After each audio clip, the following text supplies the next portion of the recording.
Hey everybody, this is Modern Refugee. Having some tea with you guys here this morning, and been watching events unfold for the last week or so here, and it goes back to if you need a reason to prep, just look around, because there is just all sorts of problems out there, and I don't know if it's just my old age or what, but things are not getting any better. Things are getting worse. They're getting worse exponentially, in my opinion, and there's some constants when it comes to these different disasters and economic things and political events and stuff that are happening. And I think the big one in this last week here is bad things can happen to rich and poor alike. With those wildfires out in California affecting very affluent communities, Mother Nature really doesn't care what your economic or political status is. She treats everybody equally. And, well, money gives you some advantages in different situations. When bad things happen, rich and poor pretty much fare alike. And unfortunately, that's just the way that it is. Some of the constants with the things that are going on. The first thing, of course, is economics. Everything revolves around economics. And when bad things happen, there is an economic factor that's in that. And now, of course, with those wildfires, everything's been destroyed. Everything's got to be rebuilt, you know.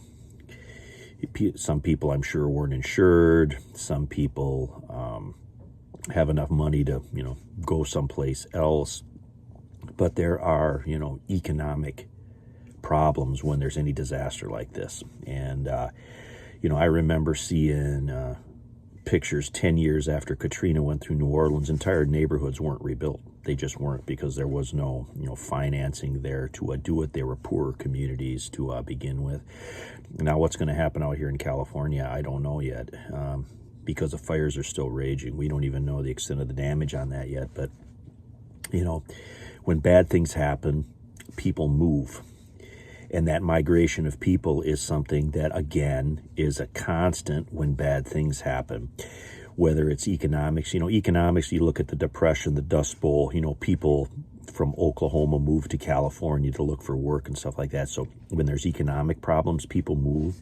When there's war, like what's going on in Eastern Europe now, what was one of the first things that happened? People wanted to get out of there. People wanted to move. So you had a migration of people in, the one country into the neighboring countries to get out of that, potential for a war. So that movement of people is something that no matter what the bad thing is, that's going to happen, whether it's natural, whether it's war, whether it's economics. Conflict has its own set of problems. There's destruction there, just like there is with natural disasters, even though the destruction in war is man-made and it's not natural. So you have that destruction and you have those economic problems, and again, you have the movement of people. So it doesn't matter whether it's natural disasters, war, conflict, political strife, which is basically like war light, and the economics of it all. Now, there has been a couple of good things. I heard that potential strike on the East Coast, that has been averted, so that's one good thing going in here. But economic and political instability seems to be everyday things nowadays. When I was growing up, there was a certain amount of stability. There was the East-West divide, but there was a stability in the world that doesn't exist now. There's just chaos everywhere that you look. And a lot of first world nations are beginning to look like third world nations. And I don't see any of this changing in the near future. But there are always those constants, and preparedness stretches across socioeconomic lines. You want to have the means to insulate yourself against these things. So you want to have a plan from where you're at to move to another place. If your area is dangerous for whatever reason, whether it's war, whether it's natural disasters, you want to have the ability to move from one place to another.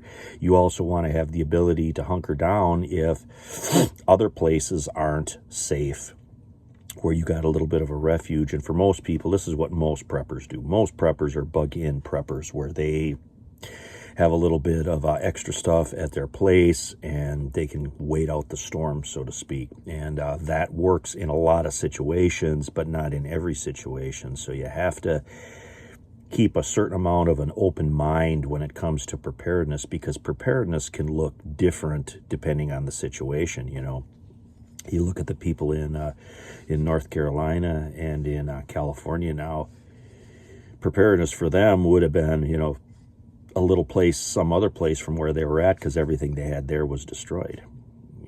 And you look back to 2020, preparedness in 2020 was more of a hunker down, bug-in type situation. So it depends on the situation to a certain extent.